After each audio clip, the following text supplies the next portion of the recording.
Assalamualaikum warahmatullahi wabarakatuh. Perkenalkan nama saya Evan Editra Putra Saniadri, NPM 241204, kelas F. Di sini saya akan menjawab tugas tanggal 13 Februari 2025, mata kuliah Hukum Perdata dan Perkembangan.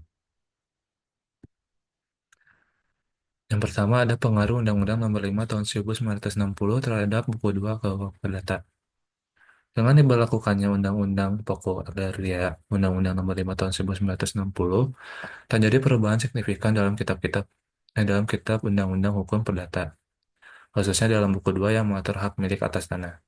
Beberapa pengaruh utama Undang-Undang Nomor 5 Tahun 1960 terhadap buku 2 KUH Perdata adalah: satu, perubahan sistem pengaturan tanah; dua, perubahan pengaturan tentang hak-hak atas tanah; tiga, prinsip kepemilikan tanah, berbeda dengan prinsip benda lain; empat, pengaturan tanah untuk kepentingan sosial; lima, pendaftaran tanah dan pembagian hak atas tanah; enam, membedakan benda tidak bergerak dalam KUH Perdata dengan tanah dalam Undang-Undang Agraria. Lalu yang kedua ada sistematika hukum benda. Sistematika hukum benda mengacu pada struktur hukum yang mengatur hak-hak dan hubungan hukum terkait dengan benda atau objek yang dapat dimiliki atau diperdagangkan.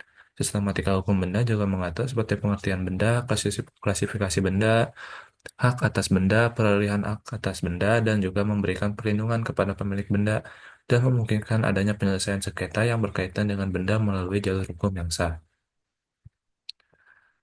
Yang ketiga ada pengertian benda. Pengertian benda atau zat dalam perspektif hukum dinyatakan dalam pasal 499 KUH Perdata sebagai berikut. Menurut paham undang-undang yang dinamakan dengan kebendaan ialah tiap-tiap barang dan tiap-tiap hak yang dikuasai oleh hak milik. Benda adalah segala sesuatu yang dapat diberikan atau diletakkan suatu hak di atasnya, utamanya yang berupa hak milik. Dengan demikian, yang dapat memiliki sesuatu hak tersebut adalah subjek hukum, sedangkan sesuatu yang dibebani hak itu adalah objek hukum. Pembedaan macam-macam benda. Berdasarkan pasal 504 Kitab Undang-Undang Hukum Perdata, benda dibedakan menjadi dua, yaitu benda bergerak dan benda tidak bergerak. Mengenai benda tidak bergerak, diatur dalam pasal 506 sampai pasal 508 KUH Perdata. Sedangkan untuk benda bergerak diatur dalam pasal 509 sampai 518 KUH Perdata. Lalu, untuk cara membedakan kedua benda tersebut, kalau berwujud itu benda bergerak, pemindah tanganannya harus secara nyata dari tangan ke tangan seperti barang, motor, kendaraan, dan lain-lain. Kalau benda berwujud itu benda tidak bergerak, pemindah tanganannya harus dilakukan dengan balik nama, contohnya seperti hak cipta, hak paten, dan lain-lain. Selanjutnya ada macam-macam hak kebendaan. Yang pertama ada bezit.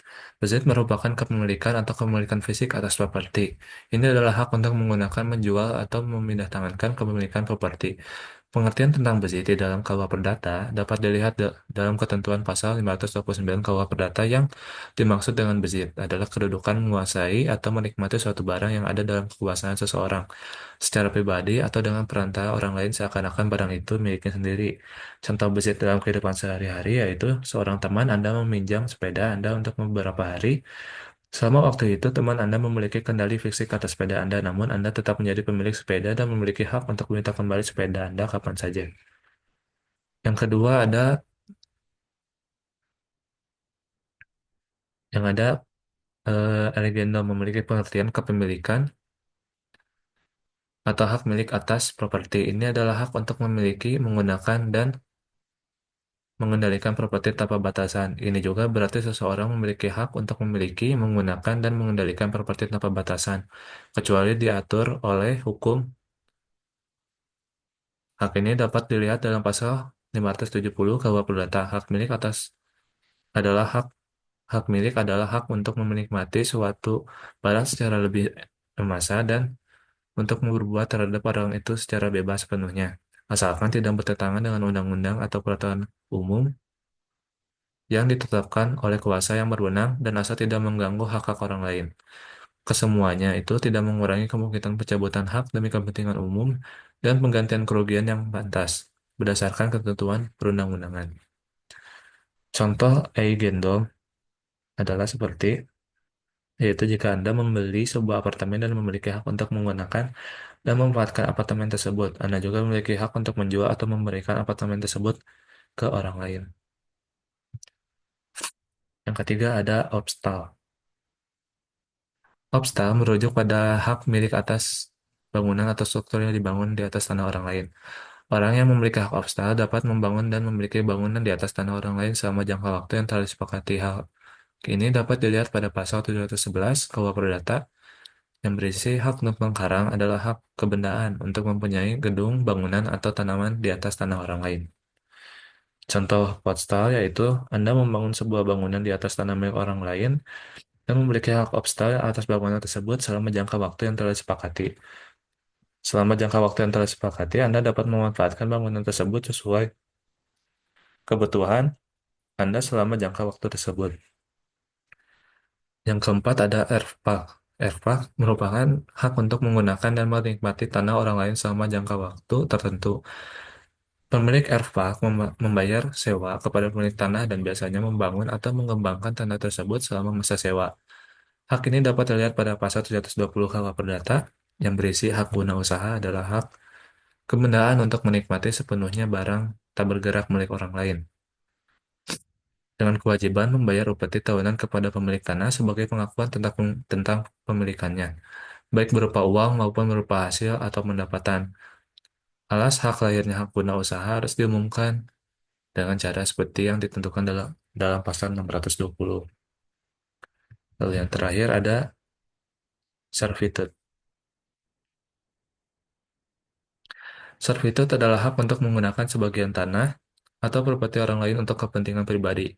Servitude dalam arti sederhananya yaitu suatu beban yang kemudian diletakkan di atas suatu pekarangan. Hak pengertian pekarangan, servitude pasal 674 sampai 708 BW adalah kewajiban terhadap pekarangan yang berdekatan dengan kepunyaan orang lain untuk mengizinkan memakai atau menggunakan pekarangan tersebut. Contoh servitude adalah seperti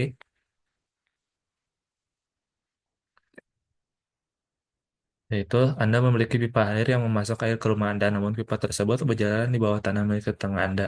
Anda memiliki hak servitude untuk memperbaiki pipa tersebut dan memasuki tanah tetangga Anda jika dibutuhkan untuk mempertahankan pipa tersebut.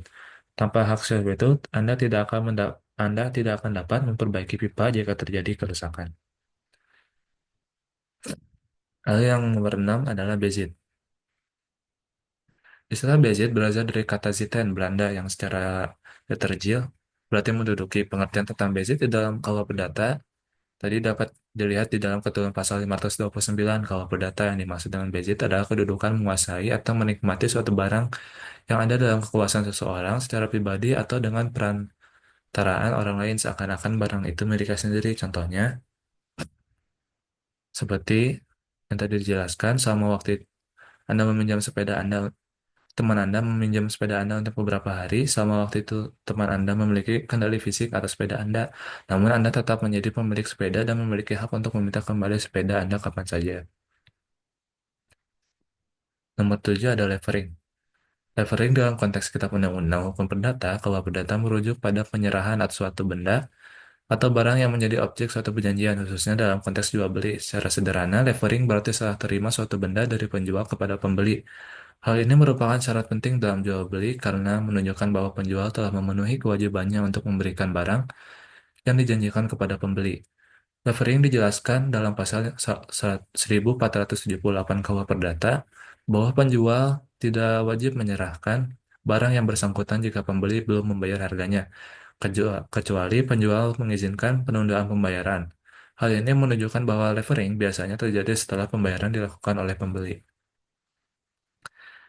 Yang nomor 8 ada fair jaring atau kaladuarsa.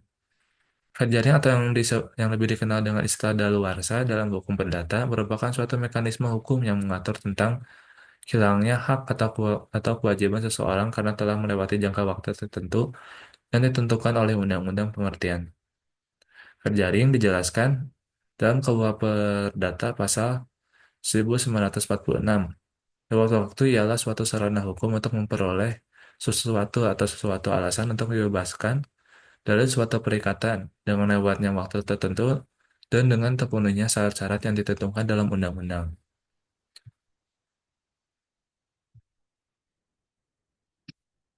Nomor 9 ada bezwaring atau pembebanan. Dalam buku 3 KUH Perdata, bezwar, pembebanan adalah suatu hak yang diberikan kepada seseorang untuk menggunakan atau menikmati suatu benda yang bukan miliknya dengan syarat bahwa hak tersebut tidak dapat dialihkan atau diwariskan. Pembebanan ini dapat berupa satu hak pakai, hak untuk menggunakan atau menikmati suatu benda tetapi tidak memiliki hak untuk mengalihkan atau menghancurkan benda tersebut.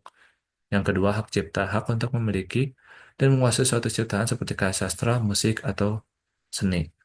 Pembebanan ini dapat diberikan melalui perjanjian, warisan, atau hibah. Dalam KUH Perdata, pembebanan ini diatur dalam pasal 750 sampai 756. Lalu yang terakhir ada beslak atau penyertaan. Beslak penyertaan dalam hukum perdata yang dalam bahasa Indonesia sering disebut sebagai sita merupakan tindakan hukum yang dilakukan oleh seorang kreditur untuk mengamankan harta kekayaan debitur guna menjamin pembayaran utang. Dasar hukum beslak terdapat dalam pasal 1131 yang isinya segala barang-barang bergerak dan tak bergerak milik debitur, baik yang sudah ada maupun yang akan ada menjadi jaminan untuk perikatan-perikatan perorangan debitur itu. Mungkin sekian yang bisa saya sampaikan. Mohon maaf jika masih banyak kesalahan di jawaban saya. Assalamualaikum warahmatullahi wabarakatuh.